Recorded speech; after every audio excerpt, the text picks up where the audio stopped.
Morning. Good morning. Good Good morning. morning.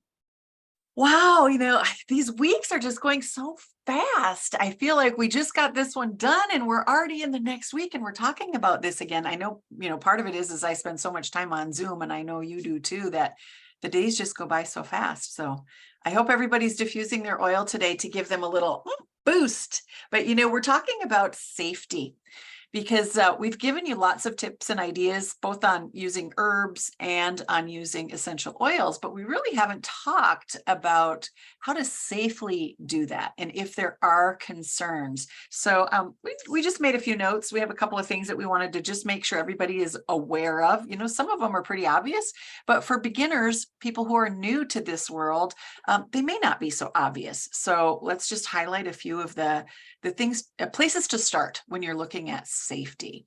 And I grabbed a couple of books. The Chemistry of Essential Oil. Paula, have you seen this book? I do not have that one. No. It's basically written for someone in elementary school because I am not the smartest person in the room when it comes to science and organic chemistry. And it is so easy. What is homeostasis? And one of the first things I want to talk about is synthetic versus therapeutic. And therapeutic is not a scientific or technical term. It's just a term that we're using to differentiate between pure oils and synthetic oils. So, that's where I want to start. I monopolize the conversation like usual. Where do you want to go with this morning? Is there anything I missed on how we want to present this topic today? Yeah, let's start there. There are so many oils out on the market, but they all have the label essential oil, but they are not the same. That's like saying a plant. It's a plant. Well, is it a carrot or is it poison ivy? Like, they're both plants, right? But one can be really harmful if you are not careful or if you're not doing the proper things with it or using it in the proper way. And the same thing, what you create with it can make a big difference too. Now, essential oils, fragrance over the years has been largely used by the perfume industry, right? That's where we probably had our first exposure to some great scent. But what happens in a lot of fragrance markets is that they are created to duplicate the scent of that plant. They're not actually using the actual plant. They're just taking a portion of it, trying to mimic it to create it in this form that they can use in a mass quantity, right? Versus when we use something that is the actual plant, pressed and steam distilled and extracting out the key elements of that plant, we can use the whole plant matter then to be able to benefit and help the body without worrying about, does my body know what to do with this? Right? Our It's bodies, food. I mean, Yeah. At that point, it becomes food. When we use it's no different than eating a salad, right? Because the oils are also on the leaves of the plants that we consume in our salads. So, yeah. when we look at it that way versus this is a chemical that was created in the laboratory of a bunch of compounds, synthetic compounds or chemicals to, as you mentioned, imitate the scent and imitate that scent. And also in food, spearmint gum, Wrigley's spearmint gum uses essential oil in it. When you're taking peppermint mints and things, those oils are, some say they're essential oils or chemical comparisons to essential oils. 95% of all oils on the market are either food grade or fragrance, food or fragrance. Less than 5% are designed or distilled or extracted for pure. I want to avoid the word therapeutic because we're getting into medicines and that kind of thing, and that it's just a descriptive word. It's a marketing term. It's not an actual like a doctory type of term. But less than 5% are used to bring about health, to bring about nutrition and improve the condition of our minds and our bodies. Less than 5% fall into that Mhm. category. Yeah. Yeah, that clean quality of just the plant makes a big difference on how our bodies can use it, right? Everything we put in our mouth, on our skin, our body is metabolizing. Mhm. Well, when we use the synthetic version or the chemical version, or just like anything else that we're exposed to, our body's trying to process it, but then it doesn't know what to do with it. So to protect us, what does it do? It tucks those chemicals away in some little fat cells, Yeah. surrounds them, and then they just kind of hang out in the body.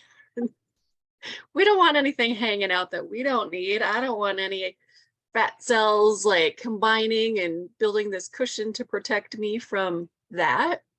So that's why I choose to do the true plant, Mm. the true extracts, and eliminate as many chemicals as I possibly can from what I put into my body, what I have in my home. I can't, avoid everything that's in my environment, or, like right now in Minnesota in the atmosphere, there's a lot of it's Smoke almost like and ash. smog this Yeah. week, this Yeah. this smoke or whatever drifting from Canada has not been helpful to the body. Our bodies just can't process that. So we want to choose the things that we can process, get those into our homes, support our bodies as many ways that we can, so that when things like this come up in our environment, our bodies are prime and healthy and able to process these irritants far easier than we ever had before. Yeah.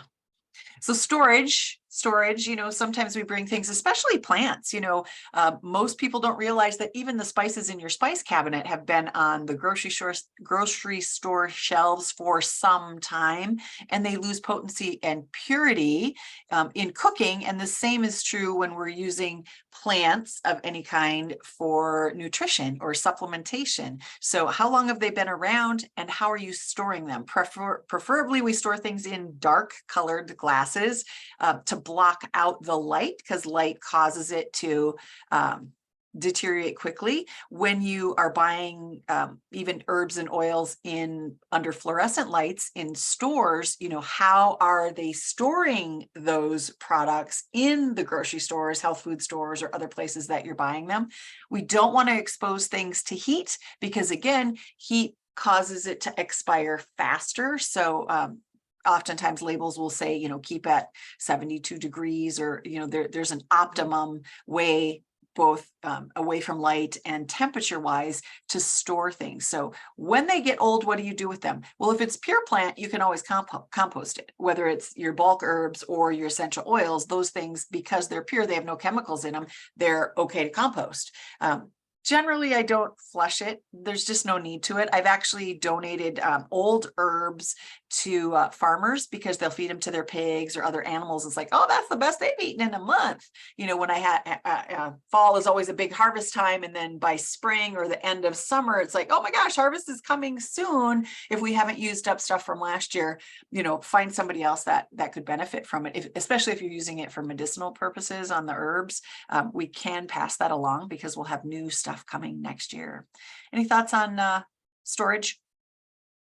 Yeah, that's a tricky one, because I want to put all my essential oil bottles like in the windowsill and look at them all pretty, and that's not the right place to put them. So it I love having them where I can see them, where I can use them, but I also need to make sure that I'm protecting them as well, because I want them to last. I want them to be just as strong today as it was before. So not in the windowsill anymore. Not in the room that has the brightest sun shining on them, tucked to the side where they're shaded, or into a case where they can be a little bit more protected and dark, is where I keep many of them now. But my favorites are on my desk, Oh yeah, on my on desk. my counter, in the places that I use them, so that they're convenient and they're ready. But the extras are definitely tucked away so that they can be protected too. Yeah. What So let's about go ahead. where you um where you use your oils? Yeah. There's some safety things about using it before we start putting them in and on our bodies. And that would be if you have chemical sensitivities, can you still use essential oils? And I have pretty severe chemical sensitivities. I was exposed in a car accident to gas and oil on my body, and I've had skin cancer since, over 30 years. I've been treating and dealing with skin cancer. And essential oils have actually complemented and helped me because the way that they work in the body is they go in there and they're like little Pac-Men. They go eat and digest chemicals that are in our body. They go find the things that are not supposed to be in there, the toxins, the chemicals, and that type of thing. But that doesn't mean that they can't cause a reaction. So sometimes you can get a rash, especially if you use commercial oils or commercial soaps or commercial lotions on your skin. You apply essential oils, it wants to get rid of those chemicals. And so it will start to digest those things that are on your skin or in your body. And that can cause redness, irritation. It can look like an allergy, but perhaps not an allergy. Most of the time it is not an allergy. I'm not saying that it can't be, but most of the time the oils are doing their job. They're getting rid of the toxins and chemicals. If you do have allergies to certain things, absolutely check with your doctors. We're encouraging you, to do your research. That's why we wanted to cover this topic. And, if you see redness and rash, discover what it is. Is it just the oil doing its job, or are you having some sort of an allergic type reaction? Allergic reactions have a totally different appearance and response than a rash from the use of the oils. And I will tell you that eventually the rash will stop. As you start to transition into cleaner products, you don't get that anymore. Initially, when I was overexposed to toxins, I had issues with that, where it was doing its job. It was cleaning out my insides and my outsides. And for over 30 years, I've been dealing with skin cancer, and I went to the dermatologist about a week and a half ago. I always go once in June and once in December. And they said, we really don't need to see you for a year. You've had 3 years without a spot. And I have not had a year without a cancer spot removed in the last 30. So I was like, oh my God, or 2 years. I think she went back and looked, and she goes, do you realize it's been 2 years? And I'm like, oh my gosh, I'm getting clean from the inside out. So I know that's a silly thing to get excited about, but when you've lived with it your whole life, it's pretty extraordinary. And I really contribute that to using healthier, better products and reducing the chemicals in my home and in my environment, and kind of really watching what I eat. So thoughts on that before we jump into the diffusing, the topical, and the internal uses? Any other things I may have missed on that? I love that, Lisa. Congrats. And that's a great story to share. As you're talking about this and referencing rashes, I know we're going to get into some of these things, but it makes me think of some of my own memories. When I first started using oils, I was just anxious to use them. I was just quickly putting them on, doing the things without learning about it. And that's when I noticed, I can't put them directly on my skin in the very beginning when I wasn't used to oils. That's when my skin was reacting, right? Because it was trying to draw it in too fast. I didn't know about diluting them and helping my body slow down from ingesting them too quickly. So in the beginning, I thought, oh, it's a rash. I can't use this one. Like, danger. It was like, no, that was really on me. I didn't know to start slow, to use just a little in the beginning. And some of the oils are intense, so they definitely need to be diluted, like peppermint. For me, I can't use that directly. Other people can. But diluting that is so different of an experience than using it directly, on how my body can process that too. So I remember the days of, oh, why is my wrist all itchy? This is my favorite place to put them. And I'm like, oh yeah, that's when I We've didn't all know. done it. We've all done it. Yeah. We've all done it. Yeah.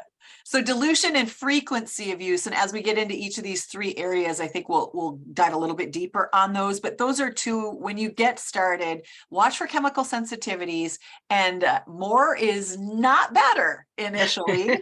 Dilution, dilute. We want to use them straight, but there's no need to do that. They still are as effective if we dilute it. In fact, oftentimes more effective when we dilute it, because it gives the body time to meet and greet, to connect with that oil, and to, bring it into the system gently and allow it to do its business, help to make you feel better. And then frequency of use. If you are chemically sensitive, maybe only using the oils once a day, periodic, instead of, some of us, I think both of us, have morning routines. We have midday routines to lift us up. I have diffusers in my bedroom and right outside my hallway. I have diffusers in my office. I have diffusers in the kitchen. They're all over the house, in the guest room. I have diffusers everywhere. And so that can be too much. And when I have company coming, I don't diffuse as much as I do, because it gets into the ventilation system and then they're exposed to it. So also being sensitive to the other people that are in your home and people that you're around, because we want to introduce them slowly as well. And so being respectful of other people's environments. But let's jump into diffusing. You are the queen of diffusing. You have, do you have like thousands of diffusing recipes you share with me all the time? She posts them and it's like, ooh, I like that. And I try them. I don't even go to the book and look them up. I go to Paula's website to get the recipes, or wait for her monthly emails to try the newest diffusing recipe. So give us the recipe. How do we choose what to do? And, we'll talk about some of the benefits of diffusing too. I love diffusing. That was the easiest introduction for my family. I got my first kit of oils, and my boys and my husband are like, that's nice, Mom, but we're not going to use any of that stuff, and I'm like, okay, no worries. But I knew putting in the diffuser, those oils would also help impact them when it was in the air. And so that's where I just started really small. I literally started with 2 drops in my diffuser. Especially Young Living is very concentrated, and I am sensitive to scent. So I just started really small with 2 drops. Now I do more like 4 to 8, depending on what kind of oil is in there. But I know many people that, use some of the synthetic versions, and they're using way more drops than that, even to get a great scent. They're wasting their money, really, putting that much in versus just using a couple concentrated drops. So I love it because it just sets the mood for whatever room I'm diffusing in. Yes, I have diffusers in my office. There's one behind me here. There's another one on the other side of the wall here for the living room, the front room, the kitchen, every bedroom, every bathroom. They're in each room, and they have different purposes and different needs. Bathrooms is maybe to eliminate some scents. Yes. Kitchens are, just enhancing. Bedrooms for relaxing. Living rooms for just enjoying other people's company and really being present. And the office, all the ones for focus and brain support. That's what I'm using in each room. So that helps me choose what category of oils to dig into. But starting with just one in the beginning is where I began. One single oil. Then I started looking at blends. Young Living is great for creating blends that already have a name on it, that kind of say what it's intended for, right? So something like Joy. Joy has a variety of different things in it, but Joy by itself in the beginning was a little too much for me. So what I love to do is look at the label or peel back the label and read all the ingredients in it, especially something like a blend. Yeah, there you go. A tranquil blend for roll on for at night. Yeah. Yeah. So I love, and this one is Celebration, but I love, probably really tiny to see. Yeah. If the label's too small, Young Living uses the back side of the label. Yeah. You can easily peel up and put Yep. down to show the entire list of everything that's in there. So what I will do, easiest way, is to look at that blend, pick one oil in that blend that's already in that combo, because they've already figured out they go together. Grab that one and enhance that blend. So like for Joy, I think there's orange in there. Yep. Adding more orange plus the Joy is a little bit more gentle of an approach to it for me to get started. You know, sometimes you can just put drops together and experiment, but if you want something that's a little bit more like, oh, somebody already figured out that this combo goes together, and I really like lime or orange or ylang ylang, I'm going to pull that and add a little bit more, because citrus oils are always fabulous. But that is easier for me to ease into some of these stronger blends and just mix it up a little. The blends by itself are great, but if I want to like make it a little different or unique to me, I feel like a little scientist when I'm combining a couple and blending them together. Yeah, It's I the love that. simplest way to start. You know, diffusing is one way. With we talked about diffusers where we're using cold water and air and they're plugged in, but there's a few other ways to diffuse as well. I know in my car I have the little, they're like a plug-in, but they're for essential oils and they have a little felt pad on them. I have one on the driver's side, one on the passenger side, and as the air from the car comes through those, they're aimed right at the passenger and you get that fragrance. So you know, especially I have some kids who get car sick that ride with me, and so I have that, a little bit of lavender or peppermint, something calms them down. Oftentimes I let them choose the oil that they want to put on that if we're going to be in the car for a long period of time. Using your furnace filters, you can put a drop or two on your furnace filters. You know, a drop or two doesn't seem like a lot, but there's about 80 drops in one of these. So one of these bottles can last a long time when you're only using a 1 or 2 drops for scents. People go, oh, they're so expensive. But you look at the chemical commercial types of fragrances and scents that you buy, you're spending far more, using much more, you know, many more chemicals when you can get away with 1 to 5 drops, depending on where you're putting it. But furnace filters is another place you can drop them on. I have not used fabric sheets. I use the wool balls, but I will put drops of essential oil on that. And then also the old socks, you know, the single sock that you don't have any, you don't know where I put drops in that and throw those in there. And, you know, because essential oils can, you know, maybe cause staining, you know, if you put a drop on, it is an oil. And so, you know, those old socks, rather than getting rid of them, they become great diffusers. I can stick them under that chair, probably has a few old socks under it with essential oils on it. My couch has socks. So when you sit down, it kind of like, poof, you get that scent. I know under my mattress to keep away any bugs or any, I live in Florida, there's bugs everywhere. So rather than, you know, using chemicals to spray for that stuff, I have little pockets everywhere of those things, you know, peppermint around the doors where they are, because the peppermint chases away, again, mice or anything else that can come in that doesn't like the scent of peppermint. So we're talking about diffusing inside for scents for us, but there are many different ways that you can use and diffuse for all kinds of things around the house. Should we jump to topical? Yeah. Okay, let's do topical.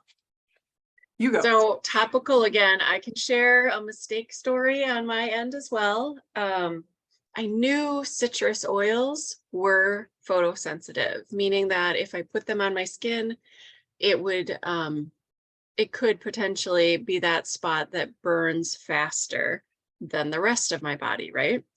If I'm out in the sun for a while. I did not think to look at the list in some of our blends. So in the very beginning, Stress Away is one of my favorite blends. I didn't realize it had lime oil in it. So Stress Away is the one that I just rub all over my neck multiple times a day. And come March, you know, those first days that it's finally sunny enough to get outside or sit and have lunch outside or be outside more, then I learned, oh yeah, there's There's citrus in that stress away. So pay attention to what you're putting on, pay attention to where you're putting it. So then I learned, okay, I love my stress away, but I just can't put it where the sun shines. I'm going to put it under clothing. I'm going to put it under on my shoulders. I'm going to put it on my belly, on my back, something that's covered so I can still enjoy the scent of it, but I'm not going to have that itchy, bumpy, rashy sensation happening. And it will go away in a few days. But I don't really enjoy it. I have to be, can I confess? Mine wasn't stress away. Mine was joy. And if you look at it, you go, there's no lime, there's no lemon, there's no grapefruit, there's no citrus in this, but there's bergamot in it. And that is a citrus oil. So again, that's why we're talking about safety, is sometimes we don't know what we don't know. And I didn't know back then, many years ago, 2007, I think it was, that bergamot is it looks like an orange. It is a citrus oil. And like you, same thing, perfume all over. Oh, I love the fragrance of it. Started getting dark, shady, kind of going, what? Why is my skin turning darker? You know, exactly where I was putting that. Paly, yeah. Yep. And it went away, of course, you know, it went away, but yeah, we've all made the mistakes. So we don't want people to feel silly about this. You know, we all do it. You don't know what you don't know. I mean, this is a good point for me to bring this in. Kind of one of the Bibles, it's a big book, but the Essential Oil Desk Reference, I've actually, you know, tabbed all the sections that are important to me for quick reference, you know, and there's a section in here that talks about safety and talks about, you know, where these can be used. Can it be diffused? Can it be topical? Can it be used internally? And so getting some sort of material to help you discover these things is really a great place to start, but it can be overwhelming. Who wants to read this? It's a big book. It is one of my favorite books just to read, get into whenever I have a question and I wonder, oh, is there an oil for that? Or which one should I grab for that? It's a great resource to go to. I love diving into books and reading in details and knowledge, but not everybody does. That's not their jam. So if you are needing some support on that, the best way is really to connect with a group of people that are already oil users that can share that knowledge for you. Become a member with someone that is already using Young Living and get access to their private group. So that's where they're sharing daily life. That's where they're sharing their stories of, oops, look what I did with stress away. What should I have done differently? Or, hey, I just was out in the garden and I am all scraped up. Like, what do I use? How am I doing this? And people are sharing real life, everyday examples of that. So connect with Lisa and I, or you can, so that you can get access to our private group where that information is available to you 24/7 in a simple format, in a quick search in our Facebook groups or in Quick Knowledge, or just asking someone in the group too is very convenient for the person that doesn't want to read a giant encyclopedia of information. So we talked about topical. We do dilute, or sun sensitivity. We do dilute when we're using topically. Again, we don't need, no need to use them straight, but you can do something called layering, where you put on an oil and let it dry. When it's dry, then you can layer a second oil. That's one method that we might use to cause healing. When we find, you can look up something that you're trying to address in one of these reference materials, see a variety of oils, and either use one of them singly or take several of them and layer them on, but we try to dry it in between. Let the body absorb the first one and then let the body absorb the second one. Watch for reactions, see how you're responding before you continue to to do that. And then I wrote down warm and cold compresses because oil and water don't mix. So when we put water on top of oil, like in a warm or cold compress, it will help to drive that oil deeper. So in the cases of fitness recovery, maybe when we're addressing muscle tightness or tension, we can drive that oil deeper by using a compress. Cold will help reduce inflammation. Warm will bring more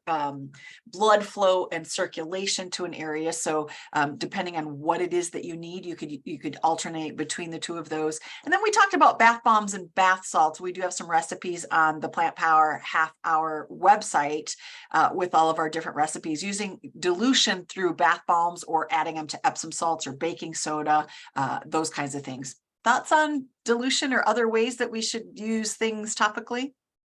Yeah, I bring oils in my purse with me all the time. The other thing I bring in my purse with me is our lavender lip balm.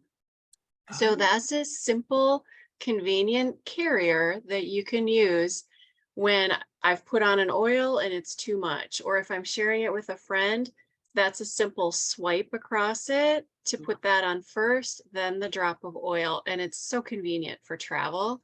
I also have like a mini dropper bottle in my bag that has just fractionated coconut oil in it so that I can dilute a little bit more when I need some of those stronger oils.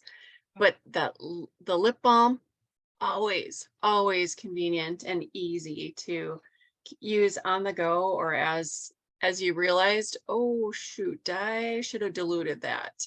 Then adding more of that fatty oil will help slow it down. So if you did put things on and you realized it was too much, don't splash water on it, right? That water, like you said, will penetrate it into the skin more. You want to help slow it down. So putting that fatty oil on just kind of calms it, slows it down from your body soaking it in too fast. So that fractionated coconut oil, the lip balm are all great ways to slow that down to make it more comfortable. But what about if you get it in your eyes? I don't know about you, Lisa, but here's my other mistake that I've done is, I got a headache. I'm going to put some oils right here on my face, or maybe I'm having some of this congestion right now with all of this stuff going on. I'm going to put it along my sinuses. I'm rubbing it in, I'm massaging my face, just dealing with what I have going on. And then I forget a little bit later, and then I'm itching my eye. The peppermint or whatever oil I use. Okay, Lisa. Burning.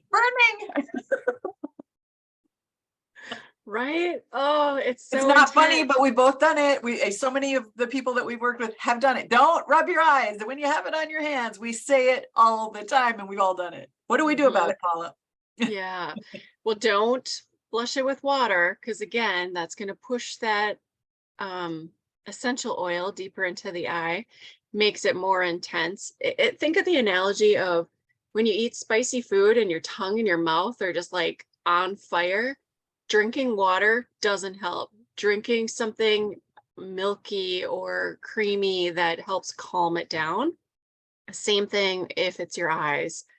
You want to use additional oil, additional fatty oil to help calm that down. So even just taking a small cloth, putting a little bit of that oil in the corner of it, getting up to the corner of your eye, helping that get into your eye and dilute that a little bit more. We're talking about like food grade oils, like olive oil, coconut oil, things, if it's safe to take internally. I don't like people to use mineral oils or those, petroleum based oils, preferably not around your eyes. So olive oil, coconut oil, grapeseed oil, things that you have in the kitchen are better for that. That's why when Paula said she carries a little bit of the fractionated coconut oil with her, it can work on the skin, it can work on the eyes, and it can work internally if something is too hot. It gives you all of the areas rather than like a B6 oil. It has a variety of different oils in it. And maybe, it has almond oil in it. Some people can't do nuts. So if you met somebody out and about and they tried your oil and they have an allergy to nuts, that one wouldn't serve you. So that fractionated coconut oil, olive oil, grapeseed oil are probably your best three, in my opinion. Yeah. Yeah, absolutely. And, once you make that mistake, you pay a lot more attention and don't do it again. Touching the hot stove, right? When you're a kid, same thing. This is our adult hot Yeah. stove. Yes. We're But coming close. Oh, go ahead. yeah. But, you learn, you survive, you take care of it. You don't go blind. You'll be okay. Just have someone that's helping you with these tips Yeah. so that you can take care of yourself too. Last area, internal, before we have to wrap this up. I don't know how long we've been going. I keep forgetting to check the time when we start, but it's the Plant Power Half Hour with overtime this morning. And we're gonna wrap this up with internal use. The word that I want to share is called GRAS. GRAS. Generally regarded as safe. And so there are published lists of how essential oils can be used, like how they're generally regarded as safe to use, whether it's topically, diffusing, or internally. And Mhm. again, when we're talking internally, we are not talking about the 95%, other than the food oils that you find in peppermint gum, but we typically can't buy those. Those are commercially available for manufacturers to use in foods. The stuff that you find in the grocery store most often is synthetic fragrance oil, and we never, ever, ever, ever want to take that internally. But Mhm. Young Living does have a white label. I have one right here. The white label is labeled for internal use. And again, that doesn't mean, oh, I'm going to pour it in my mouth. It's highly concentrated. Sticking a toothpick in and stirring it in the food is actually enough. We don't even need to use a full drop of oil. So there are different different dilutions when we're using things internally, but that option is available for those of us that have been using oils for some time, so you know how your body's going to react. I wouldn't hand someone an oil right away and say, hey, take that internally. That would be irresponsible on my part. For them, because we want to see how they respond. So again, testing, monitoring, and then it becomes an option that you can, put in your bag, right? Having an option to put in your bag. Thoughts on that? How do we test for reactions? What's the best dilution to get started with, in your opinion, Paula? Go slow. Go slow. A toothpick, a drop diluted in a large amount of stuff, or putting it inside veggie capsules and adding extra carrier oil with it. Just go very slow when you're beginning. People that have been using it for years, like Lisa and I, we can ingest quite a bit of oils and our bodies love it and thrive with it. But it's not something you can start out immediately doing. I think your body wants to help you so much that you may be like, whoa, what's happening? But starting low and slow is great. Utilize recipes, utilize our recipes. I'm sure we'll have another segment on cooking and beverages with oil soon, but those are great ways to connect with people that already use them safely, that know what they're talking about, and can provide you things that are safe to use. But you're right, Lisa, less is more. And that is with oils and with herbs. Even I was a holistic health practitioner for about 15 years, working one-to-one with people. And I've shifted out of that and just really do groups now and lectures and don't go deep dive with individuals. But if you need someone to do that, Paula is a health coach and works in that arena. So she's still doing a lot of one-to-one work. But whether it's oils or herbs, because even with herbs, I started really low doses. If you buy a container of a tincture or a glycerite in the store, it'll say 20 drops or 2 dropper fills. No, it's just way too much. We have no idea how the body's going to react. And so 5 drops is plenty for a lot of people to start with. And then we titrate up. We add a drop to it. If we're not seeing the effect that we're looking for and the body can handle it, we can add a 6th drop with those tinctures or those glycerites. Same with essential oil. Diluting 1 drop in a tablespoon of carrier oil to use that topically. And then if you respond well to that, we could lower that from a tablespoon down to a teaspoon, or we we could add 2 drops to that tablespoon or 3 drops to that tablespoon. So, we're not going to get into the specifics of dilution today. We're really talking mostly about safety. At some point, I think we'll bring that in because I think we're getting some questions about that. How do we dilute? What's the ratios? So we'll get some charts and things together and maybe talk about the dilution process a little bit more specifically. But yeah, diluting, whether it's internally, externally, and we automatically dilute when we diffuse because we're using the water base and putting, starting with 1 drop, 2 drop, 3 drop, up to 5 or 6 drops is really all you need. I mean, that's all. I have many diffusers, so I don't overload the one diffuser and try to push it out to the whole house because they're specific to little areas. So again, it doesn't take a lot of oil to have a big impact. Absolutely. Yeah, you mentioned cream and milk if you got oil in the eye, and the same is true internally. Cream or milk, don't drink from a glass of water. Never, never water, cream, milk, or even oil. If you put something in your mouth and it's too hot, thieves is not for me. But if I had an abscess tooth or something of that nature where it was causing me discomfort, I would use the thieves in my mouth. And if I got it too strong, I would put it with a carrier oil. And if I got it too strong, I would add cream or milk to that spot. For me, I might roll up some plantain and tuck it in there. Plantain is mucilage, it has a lot of, mucilage in it, and it draws out infections, it draws out slivers, it draws out things. So using that in there would calm and soothe that essential oil so it can help do its business, reduce inflammation and maybe reduce, they're antimicrobial, anti-inflammatory, antibacterial, different oils are. And so using that in conjunction with some sort of a fresh plant material makes it more comfortable to be able to use in the mouth. Or even if you just swallowed something that was like, oh, it's not comfortable, grab some milk, grab some cream, or grab some oil, coconut oil or grapeseed oil to soothe that. Final thoughts on internal use. Man, we covered a lot today, and there's still more to cover, but we'll keep going deeper as we get into different specific topics.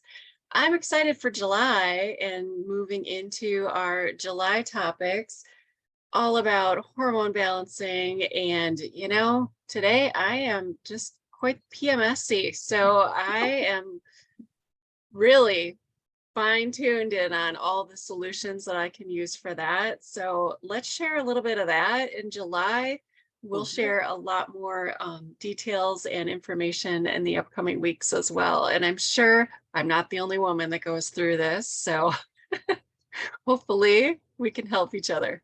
Yes, I think maybe we'll do pre, during, and post kind of thing. Like, where are you at? Where are you at? And you can kind of reflect next week on how this week goes as you're experiencing this. It's like, what are you going to do for yourself? We can talk about self-care, oils, supplements, herbs, different things for all the different stages of that. So we'll do the entire series for the whole month of July, 4 weeks of it. Perfect. Woo! Tune in. I have no idea where we're going with this. This is the first I heard of this.